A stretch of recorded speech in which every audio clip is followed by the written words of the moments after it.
mathématiques et inconscient, ça ne veut pas dire Grothendieck et Lacan.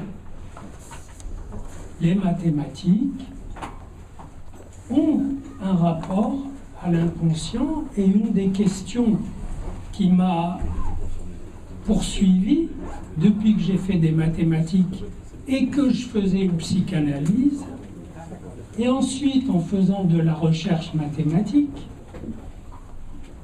c'est comment s'exprime l'inconscient, comment se manifeste l'inconscient dans le travail du chercheur.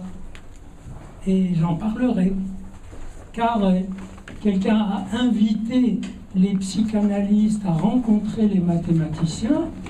Il se trouve que je me suis rencontré en tant que psychanalyste et ayant fait de la recherche mathématique autrefois. Et voilà. Et c'est sur le même mode que j'ai rencontré Lacan et Grothendieck plus tard. Et je dois d'abord dire que ces deux personnes, ces deux personnages, je les ai connus comme personnes. Et je crois bien être le seul dans cette pièce à les avoir fréquentés en même temps, sur un mode plutôt familier, donc sans trop de pauses théâtrales, etc. Et quelqu'un m'a rappelé tout à l'heure que dans sa période communautaire, Grothendieck lui avait dit que je l'aidais, je ne le savais pas, que je l'aidais à pouvoir tenir la parole devant des gens. Il faut dire que je l'accompagnais tout un temps dans son trip écologique où je tentais l'impossible, qui est de le modérer quand il s'envolait vers des mesures drastiques qu'il proposait en 72 et qui auraient affolé nos écolos d'aujourd'hui. Donc, ben oui, on avait des relations, mais c'est pas exactement ça qui a nourri ma réflexion sur mathématiques et inconscient. C'est vrai aussi que Lacan m'avait demandé de lui expliquer des choses, etc. Il m'avait même donné un petit livre de Cantor sur les transfinis pour que je lui explique des points, et je suis revenu avec un texte de 40 pages qui expliquait tout ce qu'il voulait. Il était déçu. Et donc, j'ai un petit peu agité cette question, et à cette même époque, j'ai fait un séminaire à Vincennes, où j'étais prof de maths, sur topologie et rêve. Et mon dada, c'était, et Lacan venait, et mon dada, c'était, j'avais pas les catégories, mais je prenais des espaces fibrés, et notamment je montrais comment on pouvait interpréter les rêves avec un espace fibré, et c'était très jouissif, parce que, et très cohérent d'ailleurs avec l'idée freudienne, sauf que Freud dit, vous prenez la liste des mots du récit patent du rêve, et vous essayez de voir les associations, et les associations, pour moi, c'était les fibres.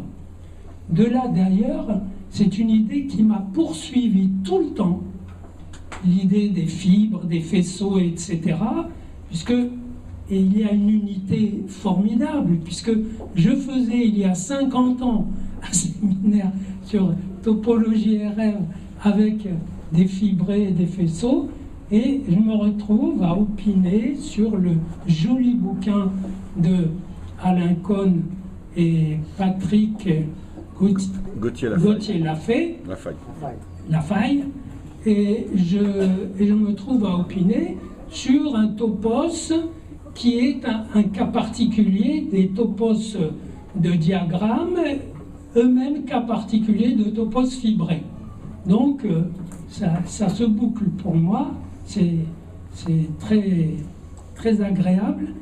Mais ce que je veux dire, c'est que ces deux personnes m'ont touché par et justement parce qu'avec le temps, j'ai pu mieux les connaître. Et comme toujours, on aime les gens quand on a pu toucher leurs limites, quand ils ont cessé de vous envahir. Et je crois que tous les deux ont buté sur la question de la reconnaissance.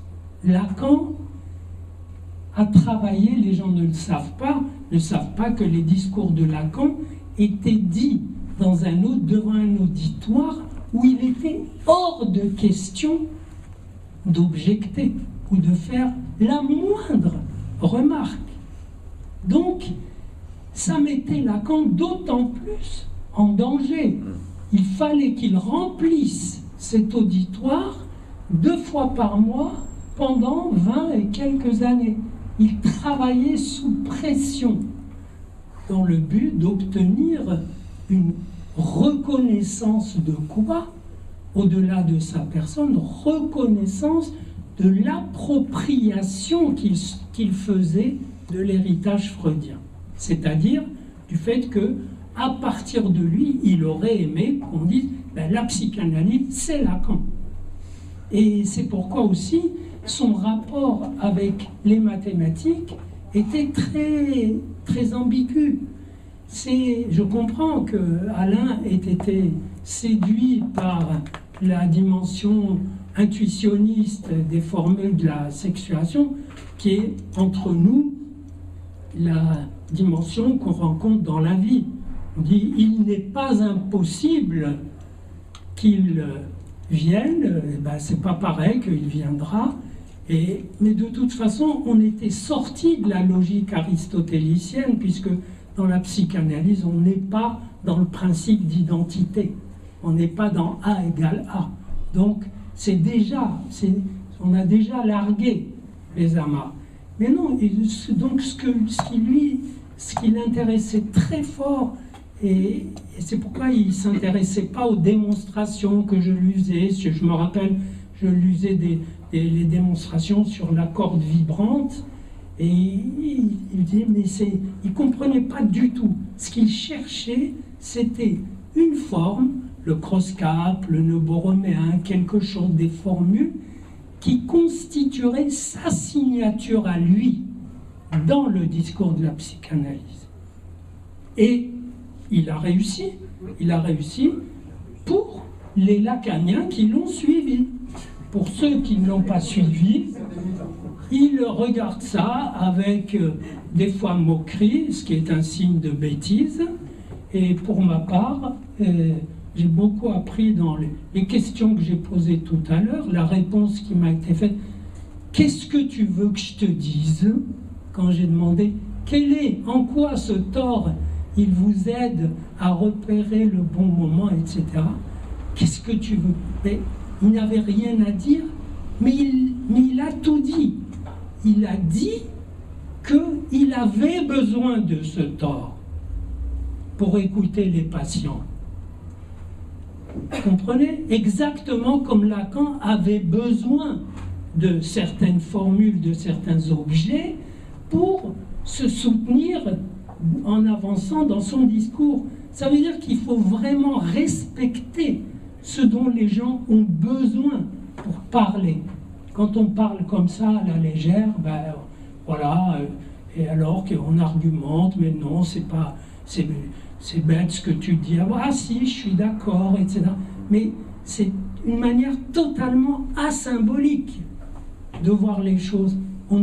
Il faut pouvoir comprendre et deviner de quoi l'autre a besoin pour parler, et si on peut avoir la délicatesse de ne pas donner un coup de pied dedans pour le faire tomber alors qu'il avait besoin de ça pour écouter autre chose. Comprenez? Et que l'orateur aussi, Lacan en l'occurrence, avait besoin de ces choses-là. Et ce qui est émouvant, c'est qu'il s'y est empêtré. À la fin, il fallait le voir dans les derniers séminaires, littéralement empêtré dans ses nœuds. Mais c'est l'auditoire qui était angoissé, pas du tout Lacan. Lacan était tranquille, à manipuler les nœuds, voir que ça ne collait pas, etc. Bon, voilà. Alors, donc la reconnaissance, la reconnaissance du recouvrement par lui de la psychanalyse. Voilà. Et évidemment, Grothendieck, il a aussi buté, enfin il a eu affaire avec la question de la reconnaissance, puisqu'il est parti sur un constat par lui de non-reconnaissance. Non-reconnaissance à des degrés variables. Bien sûr qu'il avait été reconnu, mais quelque chose n'a pas été reconnu dans son vécu, dans ce qu'il a senti, et c'est très intéressant parce que ça entrait évidemment en collision avec une non-reconnaissance radicale qu'il a eue dans son enfance et sa prime adolescence, non-reconnaissance qui n'est pas tellement d'avoir été mis dans un camp.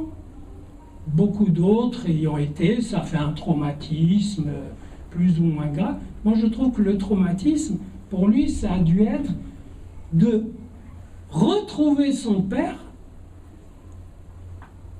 captif, retrouver son père dans le camp, prisonnier. C'est-à-dire que c'est une sacrée secousse du côté alors de la dimension symbolique. Je connais des enfants de rescapés qui n'ont pas encore avalé le fait que leur père a été arrêté par la police. Ça veut dire qu'ils peuvent réagir au moyen d'une phobie de la police, donc trembler chaque fois qu'ils rencontrent un policier, mais ils peuvent aussi réagir par un doute sur la verticalité symbolique de leur père, c'est-à-dire sur sa consistance. Et évidemment, c'est très angoissant. Alors,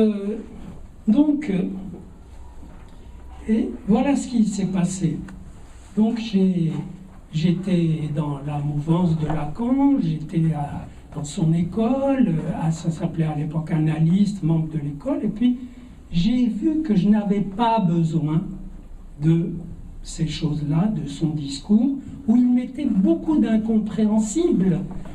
Et les mathématiques faisaient partie de ces noyaux d'incompréhensibles qu'il mettait, ce qui n'exclut pas que ces mathématiques puissent avoir des équations, mais dans sa stratégie symbolique, ça faisait partie des incompréhensibles qu'il mettait, parce qu'il faut savoir qu'il manœuvrait l'opérateur de sujet supposé savoir d'une manière magistrale, c'est-à-dire fidéliser un auditoire sur 22-23 ans deux fois par mois en promettant chaque fois d'en dire plus.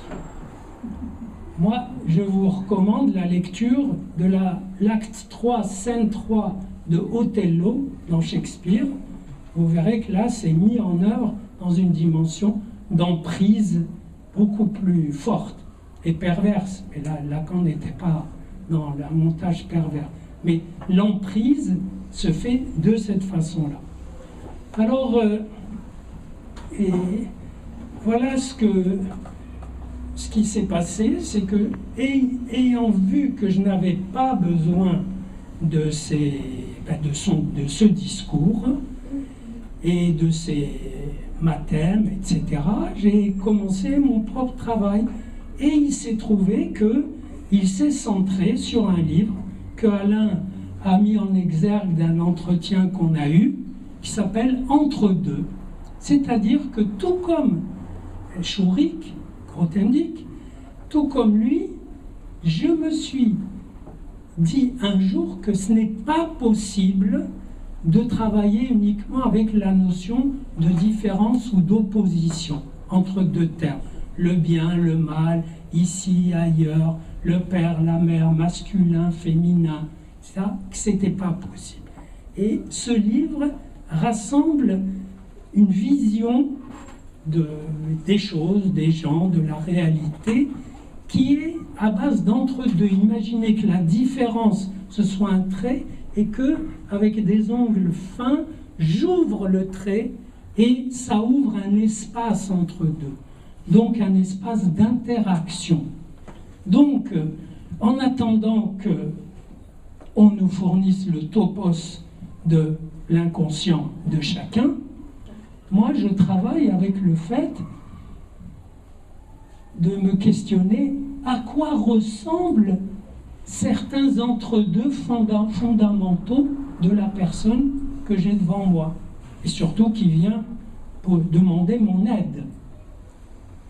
À quoi ressemble l'entre-deux femmes pour cette femme? Parce que pour moi, l'enjeu du féminin, c'est pour une femme de traverser cette scène, de trouver une valeur de jeu tenable dans cet espace de l'entre-deux femmes, notamment entre elle qui cherche sa féminité et l'autre femme dont elle suppose qu'elle la détient.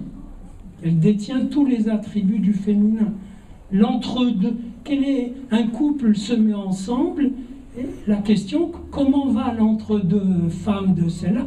Comment va l'entre-deux parental pour le bonhomme? C'est-à-dire, c'est ça pour moi la fonction paternelle, c'est-à-dire comment il a remis en place le père. Et ça aussi, c'est un entre-deux. Le père, il faut qu'il puisse le placer comme éclipsé en tant que présent et comme présent en tant qu'éclipsé. S'il arrive à faire ça, c'est le meurtre du père. Il n'y a pas besoin de prendre un couteau, un flingue, et pas besoin de sang. C'est une acquisition de l'entre-deux en tant qu'il implique le père. Et un être, qui soit masculin ou féminin, s'il s'en va de sa famille en emportant le symbole de l'entre-deux parental, et je vous assure, l'entre-deux parental, ça veut dire la scène qui se passe entre ces deux-là. Et quelquefois, la clinique nous montre que c'est une scène qui a fonctionné vraiment comme scène. Imaginez un enfant qui assiste à des scènes entre les parents, à des scènes, des bagarres, des réconciliations, etc.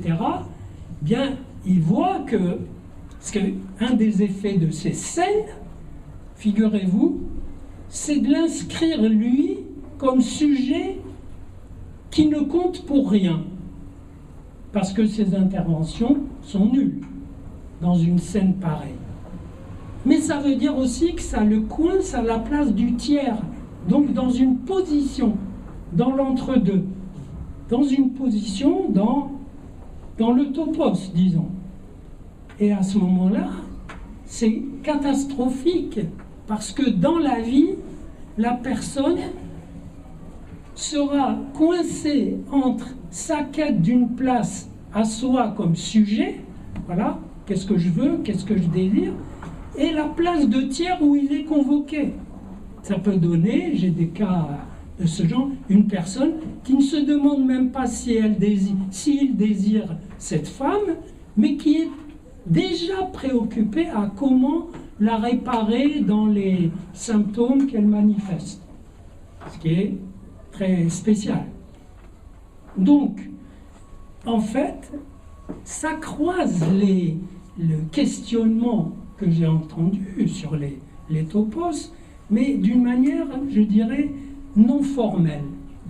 Pour moi, un sujet a affaire à, si vous voulez, une catégorie d'entre-deux, une vaste collection d'entre-deux, à charge pour lui d'orchestrer son entre-deux parental, son entre-deux sexuel, son entre-deux identitaire, car l'identité c'est aussi un entre-deux, c'est-à-dire entre le petit capital d'identification qui s'est constitué et la tentative d'aller construire un petit peu autre chose. À quoi on peut s'identifier et via lequel d'autres peuvent vous identifier. D'accord? Donc, on a eu une nébuleuse d'entre-deux qui est remarquable et qui fait que qui implique évidemment la question de la vérité sous la forme suivante. C'est que, évidemment, qu'aucun des deux ne détient la vérité, même si l'un se pose comme vrai et l'autre se pose comme non vrai. Évidemment que... Donc, la vérité va se balader dans l'entre-deux.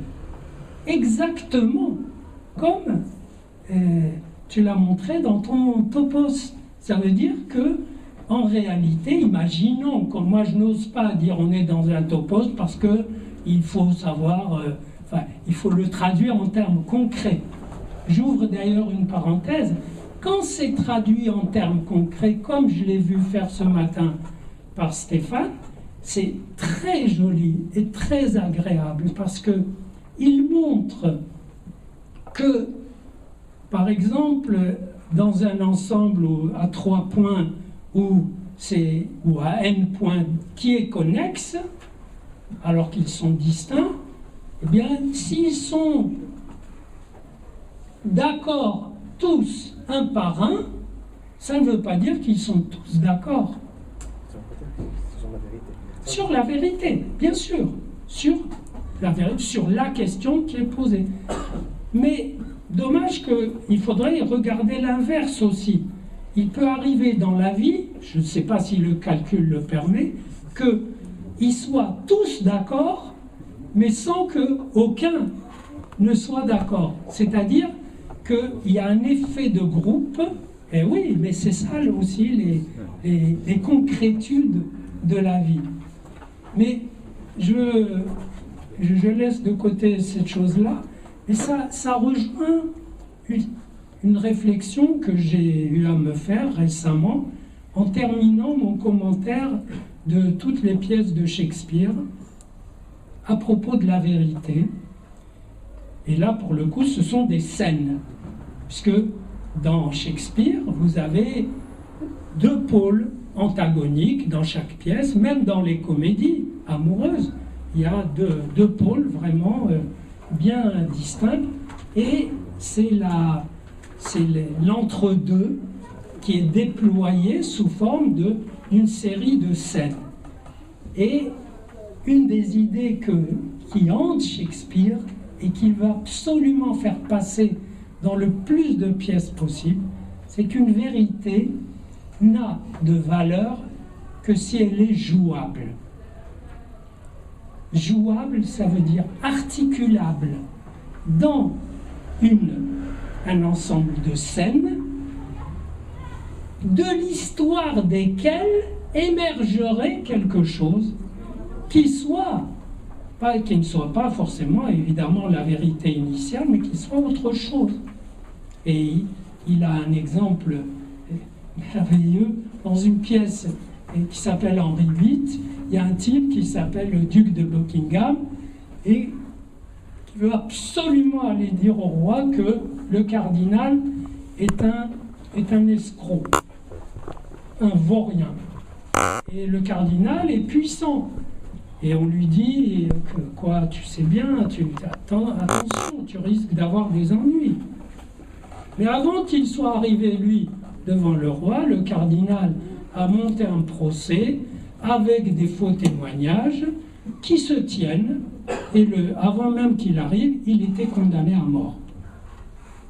Donc, une vérité qui n'est pas jouable, qui ne peut pas se promener comme ça, dans un espace entre 2 pôles opposés, elle est en suspens. Donc elle ne s'avère qu'après coup dans sa jouabilité. Et du coup, moi j'en ai tiré comme idée du sujet, dans mes œuvres, je dis mes œuvres parce que depuis donc que je me suis passé du corset lacanien et de ses formules. Je publie un livre par an, il y en a 45 ou 46, et sur des sujets où j'applique cette approche par l'entre-deux. Et donc, j'en étais où là? Pardon? Hein? Un livre par an. Pardon? Un livre par an. Oui. Et donc, c'est pas un livre par an, c'est ça qui m'a distrait, c'est que dans l'un d'eux, dans le dernier, j'ai appliqué cette réflexion à la recherche du temps. Et ça s'appelle à la recherche de l'autre temps. Et c'est pourquoi j'ai apprécié tout à l'heure qu'on m'explique le temps, la répétition, etc. Où je montre dans un petit chapitre d'ailleurs que le temps logique de Lacan n'a rien à voir avec la cure. Il dégage des temporalités précises, le temps de comprendre, etc.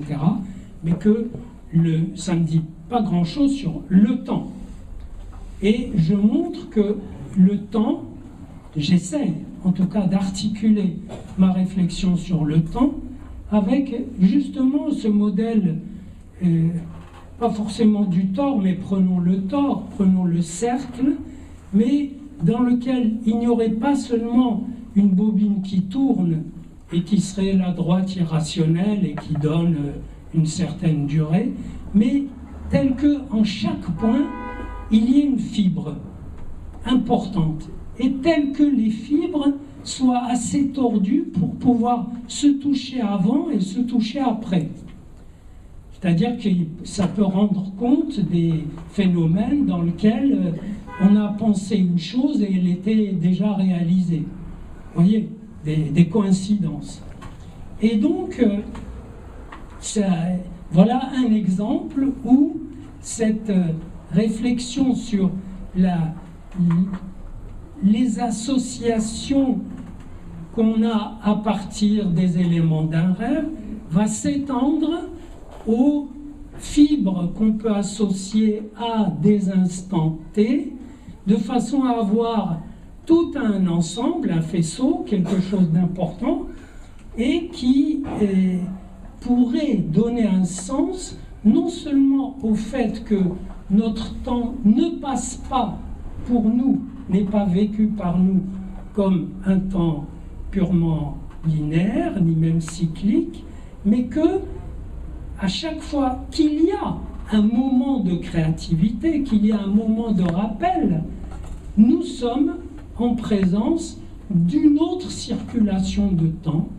Et si on arrive à coordonner les deux, c'est merveilleux parce que, voilà, et c'est comme ça que j'ai introduit la notion d'objet-temps, c'est-à-dire d'objet porteur de temps, d'objet qui, d'une certaine façon, fournit du temps.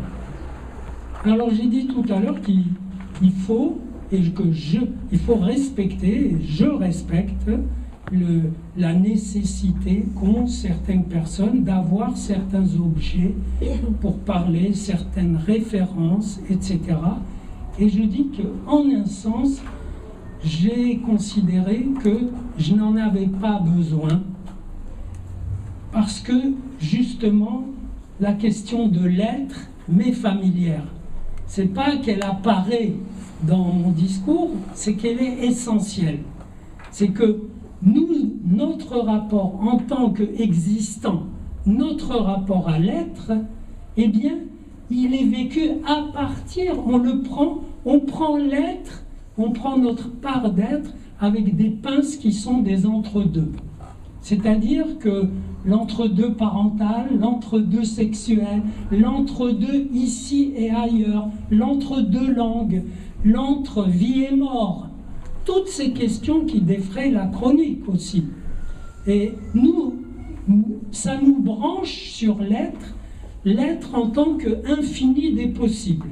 Et je suis content qu'Alain soit là, parce que cette formule, on l'a pratiquement validée ensemble à un moment où j'ai dit pour moi, l'être, c'est l'infini des possibles, et il était en train de me parler de l'expérience quantique où on envoie un photon et où on ne peut pas la répéter, on ne peut que calculer des probabilités, parce qu'on a affaire dans ce montage à l'infini des possibles. Je ne dirais pas que Dieu, le divin, est dans cette expérience, mais l'être comme infini des possibles, on est amené à le rencontrer, et je dirais qu'on ne peut pas s'en sortir sans le rencontrer, et on le rencontre à travers ces entre-deux.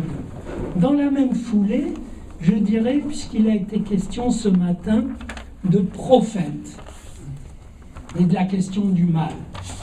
Et un prophète, qu'est-ce que c'est? Et il se trouve que j'ai une certaine compétence là-dessus, parce que je connais les textes des prophètes, de tous bords d'ailleurs, et oui, même ceux de l'islam et du christianisme. Et un prophète, c'est une intensification de la parole sur un mode qui confronte le sujet à l'être à travers certains entre-deux, dont notamment le bien et le mal. Le bien et le mal, c'est très important, parce que le mal, ça veut dire quoi? Ça veut dire l'existence de personnes qui font mal. Le mal, ça commence par, on peut le définir par récurrence, le mal, ça part du fait que l'irruption de l'autre dans votre champ narcissique, ça vous fait mal. Ensuite, vous pouvez donner un sens à faire mal, et il y a le problème du mal. Et il n'y a qu'un seul prophète, à ma connaissance, qui ait posé l'entre-deux bien et mal comme un vrai entre-deux. C'est Isaïe qui fait dire à son Dieu, c'est moi qui crée la lumière, l'obscurité, la guerre, la paix, le bien et le mal. Donc c'est amusant d'entendre l'être parlant qui déclare qu'il crée le bien et le mal. Et en effet,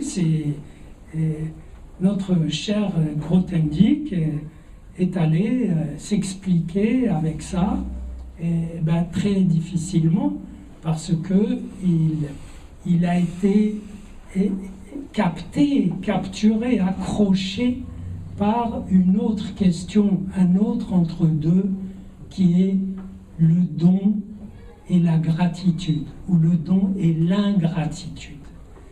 Et là, c'est un abîme, cet entre-deux. Parce que quand vous donnez, il faut savoir que du côté de celui qui reçoit, il y a une agressivité envers vous qui êtes capable de donner. Donc c'était encore un entre-deux, c'est-à-dire avec des intrications. Mais comme le temps a passé très vite, je voudrais faire une remarque quand même sur le topos qui a été présenté dans ce petit livre que j'ai lu. Et je dirais que ce topos, il est très bien, il est trop bien. Je vais dire en quel sens. On peut l'appliquer à toutes sortes d'autres choses que la vérité et la non-vérité. Puisque le sous-ensemble puisque la partie de X, on dit c'est la vérité si on prend la fonction caractéristique qui vaut 0 à 1, mais on l'appelle vérité parce qu'on a en tête l'algèbre de Boole, etc. Mais on peut très bien mettre la vie. Le complémentaire, ça serait la mort. Et on pourrait dire, on est un peu mort, mais on est à 10 pas, 5 pas, 3 pas de la vie, c'est-à-dire de sa vraie vie. Plutôt 5 pas de la mort. Oui, c'était pour prendre l'exemple non trivial.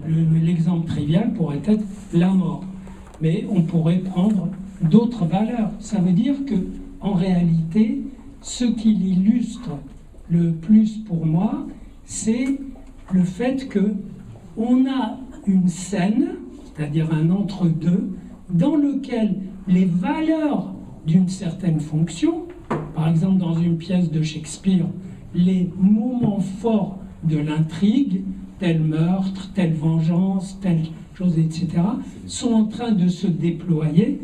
Il faudrait que vous trouviez un moyen, que tu trouves un moyen de les articuler entre elles, parce que le vrai problème de l'entre-deux, par exemple l'entre-deux parental, un enfant entre les deux parents, eh bien, son vrai problème, c'est que l'un des deux, en réalité, change.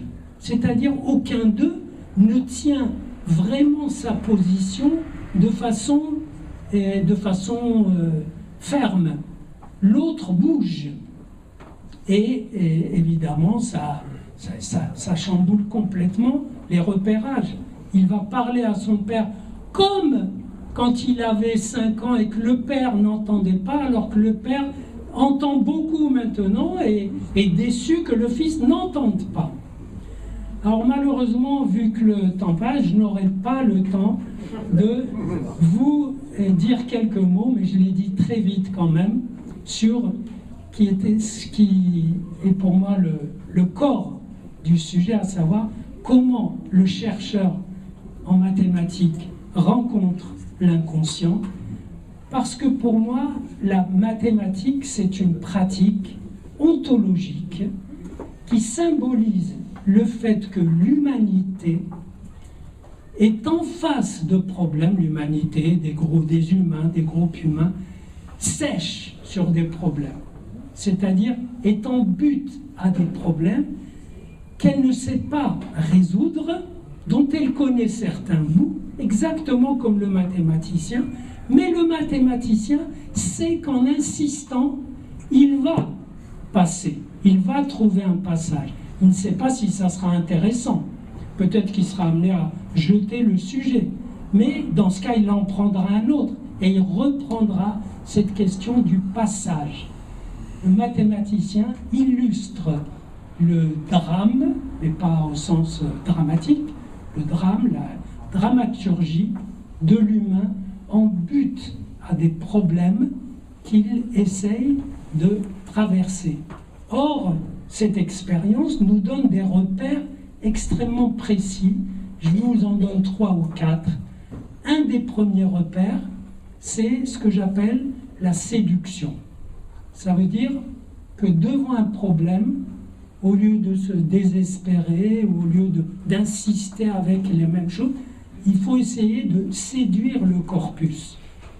L'entre-deux dont je parle, c'est l'entre-deux du mathématicien et du corpus mathématique. Il essaie de le séduire, c'est-à-dire d'envoyer des petits signes qui permettraient qu'il y ait des réponses, qu'il y ait un peu des échos pour qu'il puisse en dire plus, pour qu'il puisse converser un peu plus. Cette séduction, elle me paraît très importante. Le deuxième élément, qu'il a aussi en commun avec l'analyste, l'analyste séduit dans la séance, il essaie de séduire l'inconscient, c'est-à-dire d'être sensible à ce qui pourrait vibrer sans se formuler, etc. Il faut qu'il soit apte à cueillir des moments d'inconscient. Et deuxième élément, l'interprétation. L'interprétation, ça consiste à pouvoir adjoindre à toute situation, à la coupler avec une situation différente, mais qui relève des mêmes identifications.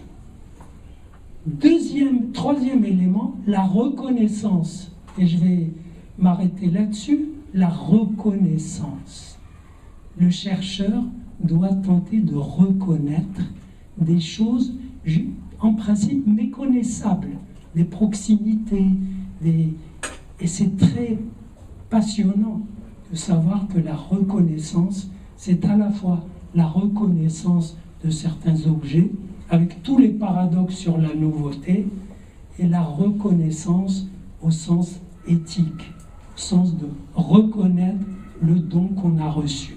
Peut-être que ces deux sens se rejoignent, qu'en réalité, on peut reconnaître facilement dans un champ d'inconnu, d'autant plus facilement qu'on est reconnaissant de ce qu'on a reçu. Merci. Je prends ton micro pour le faire passer. Michel Thomé. Oui, j'ai une question. C'est est-ce que tu pourrais donner des éléments factuels sur la rencontre que tu as organisée entre Grothendieck et Lacan et la place que tu y as prise?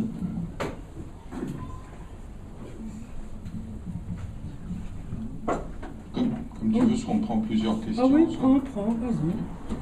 Emmanuel? Oui, mais ce sera bref. Oui, vous avez parlé de l'entre-deux et du possible, mais ça me fait penser au fait que dans votre discours, il n'y a jamais l'entre-deux-morts, par exemple, et la question du... L'entre-deux-morts, par exemple, un concept de Lacan, c'est-à-dire dans l'entre-deux, il n'y a pas que du possible, il peut y avoir de l'impossible, et vous avez beaucoup exalté le possible, la reconnaissance, la séduction, enfin, tout un tas de... et l'attente, le don, mais l'impossible, vous n'en parlez jamais. Une petite question.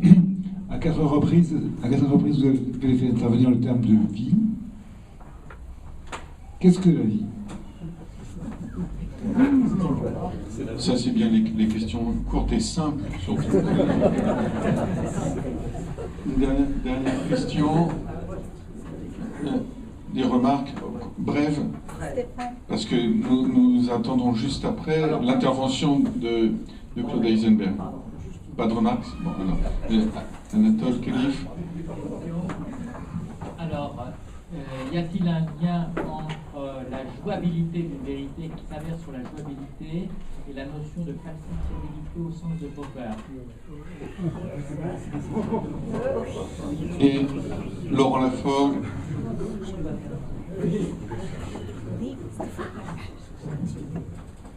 Oui, je voulais juste ajouter une remarque à ce que vous avez dit, qui est extrêmement intéressant, beaucoup de points. Donc une chose que vous avez dite à la fin, à savoir que l'expérience des mathématiques, vous avez dit, c'est l'expérience de sécher. Hein, et en fait, c'est une expérience humaine fondamentale. Et là, je voudrais juste signaler donc, une phrase que j'ai entendue comme attribuée à Grothendieck. D'ailleurs, je voudrais bien savoir si elle est authentique et d'où est-ce qu'elle sort. C'est la formule « il ne faut pas sécher ». C'est-à-dire, ce qui pour les mathématiciens est assez impressionnant. C'est qu'on peut d'ailleurs rapprocher peut-être de la phrase de Picasso « je ne cherche pas, je trouve ». Mais dans le cas de Grothendieck, donc, la façon dont il fallait interpréter cette phrase, enfin dans la manière dont on me l'a citée, c'est que quand on séchait sur un problème, il fallait passer à d'autres problèmes. C'est-à-dire que Grothendieck, en fait, réfléchissait simultanément à un grand nombre de questions, et si il ne progressait pas sur certaines questions, il progressait sur d'autres. Hein, donc, je voulais faire cette remarque. Peut-être aussi, parce que ça a un rapport avec ça, donc cette chose qui est un trait caractéristique de son œuvre mathématique, c'est de toujours commencer par ce qui est simple. Et même par ce qui est tellement simple, tellement évident que tous ou presque tous ne s'y seraient pas arrêtés. Hein, donc, justement, autrement dit, ce qui n'est pas difficile, ce qui coule de source, ce qui se laisse écrire à partir du moment où on décide de l'écrire. Hein, donc, c'est peut-être une autre manière d'interpréter cette formule que j'ai entendu prêter à Grothendieck, qu'il ne faut pas sécher. Et une dernière, je crois, Simon, une dernière question, remarque courte pour que Daniel Sibony puisse ensuite répondre de manière courte. Oui, juste une petite remarque sur ce que vous avez dit. L'être, c'est l'infini des possibles. Si on entend possible par potentialité, en fait, c'est l'ensemble des potentialités est fini. Et fini. Ben oui. Donc, comment vous entendez infini, c'est la question. Oui. Ah oui. Et il faut aligner vers le... Ça va là? Ça marche? Voilà. Bon. Vers le haut. Elle est bien. Voilà. Donc, je n'ai pas parlé d'entre-deux-bords, ben oui. Il y a d'autres entre-deux dont je n'ai pas parlé. Et entre-deux-bords peut avoir lieu un volume, une surface, des variétés de toutes sortes. Et Lacan en a beaucoup parlé. Donc, ce n'est pas... c'est un entre-deux parmi d'autres. J'ai parlé de la vie, je n'aurais pas dû, j'aurais dû parler simplement de l'être, mais souvent la vie c'est plus parlant. Mais pour moi la vie et l'être c'est une petite approximation l'un de l'autre. Et l'être, alors je vous signale sur l'être tout un développement que j'ai fait dans un livre, Question d'être, entre Bible et Heidegger, parce que la Bible a pas mal parlé de l'être. J'entendais Heidegger dans votre discours. La Bible a pas mal parlé de l'être, et je montre dans ce livre que Heidegger s'est inspiré de la Bible, a pompé la Bible sans le dire. Et ça donne des choses intéressantes, parce que ça permet à certains de croire que je suis heideggerien, alors que je suis totalement anti-heideggerien, mais j'ai été nourri de Bible. La Bible est un des livres qui m'a nourri avant que j'apprenne le français. Donc, l'être comme infini des possibles. C'est pas une définition, c'est une fausse définition. Eh bien oui, on ne peut pas définir l'être. Vous êtes d'accord? Si je dis l'être, c'est, j'emploie le verbe être. Si je dis l'être, c'est l'infini des possibles, j'emploie même 2 fois le verbe être, puisque possible, ça signifie ce qui peut être. Eh bien voilà, c'est comme ça, on ne peut pas définir l'être, mais ça vous en donne une petite idée, une notion. Ça veut dire que dans les situations réelles, où par exemple on sèche, eh bien, mais on sèche aussi dans des problèmes, il faut voir un névrosé sèche devant les effets de son symptôme, mais littéralement, il ne voit pas d'autres possibles. Il ne les voit pas. Et si on arrive à secouer cette chose, cette emprise du symptôme, qui est une emprise de vérité. J'ai trouvé des petits croisements de mes énoncés avec ceux de Lacan. Lacan dit quelque part, le symptôme est vérité. Il ne dit pas c'est la vérité, il dit le symptôme est vérité. Et moi je dis, le symptôme c'est une vérité qui a gagné et qui ne veut plus jouer, qui veut rester injouable. Donc quelqu'un qui est pris dans son symptôme, il ne voit pas le possible. Il faut qu'il lève les yeux, il faut qu'il lève l'esprit, etc. Ben, peut-être qu'un mathématicien qui sèche, il faut, et je crois qu'un bon mathématicien a ce réflexe, c'est de ne pas rester à s'assécher. Il ne va pas courir le risque d'un assèchement. Et il va trouver d'autres objets, d'autres manières de se distraire, etc., quitte à revenir à ce problème. Et donc, en effet, à côté du sécher, il y a le trouver, il y a la trouvaille, il y a aussi le se dégager d'un problème piège sous la forme où il est posé. Et quant à Grothendieck, quand il dit, voilà, je fais le plus simple, le schéma, j'ai vu quelque part que la définition des topos, c'était ce qu'il y avait de bébête, que c'était bébête. C'est quand même un peu fort de café, parce que une fois qu'on l'a avalée, cette définition, elle paraît évidente. Mais d'une part, il faut réellement s'en pénétrer. C'est pas rien de prendre une catégorie de faisceaux, puis de faire une topologie sur cette catégorie pour prendre les faisceaux sur cette catégorie. C'est pas évident pour un certain nombre de gens. Encore faut-il pouvoir jouer avec.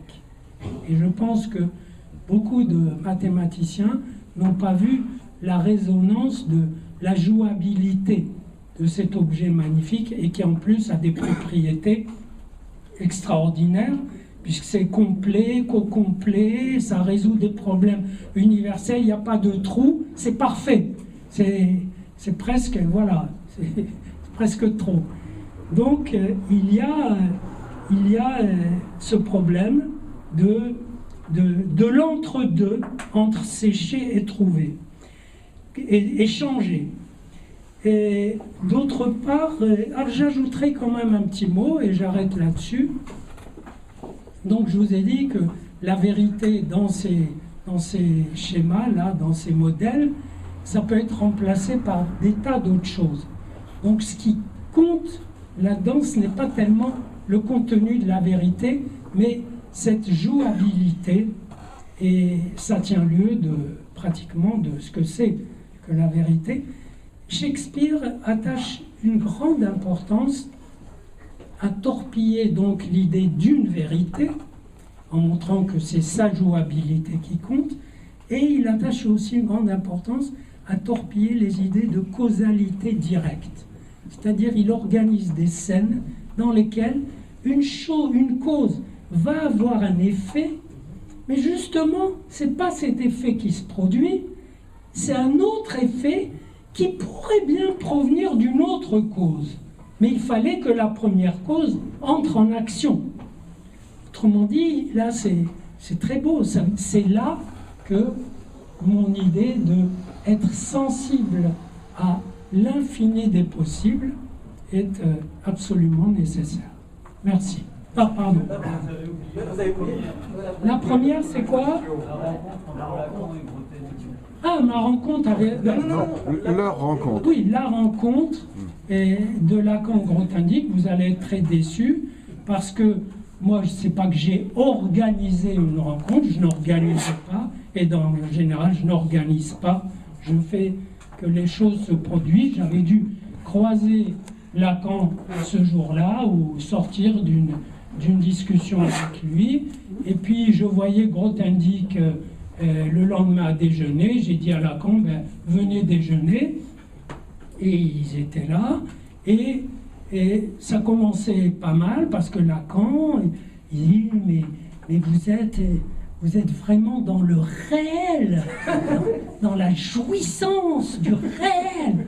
Et Grothendieck a dit, mais vous savez, on imagine beaucoup chez nous. Et moi, pour mettre un peu des intermédiaires, je dis, vous savez, il y a les nombres imaginaires qu'on ajoute pour voir le réel.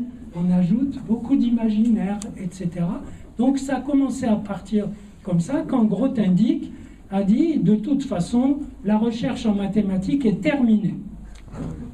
Et là, je pense que Lacan, là, il a dû faire preuve un peu de dogmatisme parce qu'il l'a classé psychotique.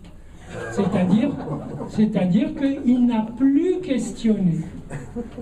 Il n'a plus rien dit qui touchant les mathématiques. On a parlé de choses et d'autres. Il a été comme il était dans des présentations de malades, c'est-à-dire très courtois, sympathique, etc. Mais le questionnement a tourné court. Or, c'est un détail qui n'est pas inintéressant, parce que Lacan a une théorie de la folie que je remets en cause souvent dans mes textes, où je propose une théorie de l'affolement, c'est-à-dire de différents degrés d'affolement. Et non seulement je ne pense pas que Grothendieck était fou, je pense qu'il a eu des niveaux d'affolement variables, et que dans la mouvance lacanienne, plus tard par exemple, avec le discours de Lacan, ils ont classé psychotiques les transsexuels, par exemple. Et les transsexuels ne sont pas plus psychotiques que les autres. Donc, mais ils sont dans un déni, dans le langage lacanien, déni de la réalité, etc. Donc, je pense que ça a tourné court à cause que Lacan a été un petit peu victime de sa théorie de la psychose. Voilà. Et en quelle année?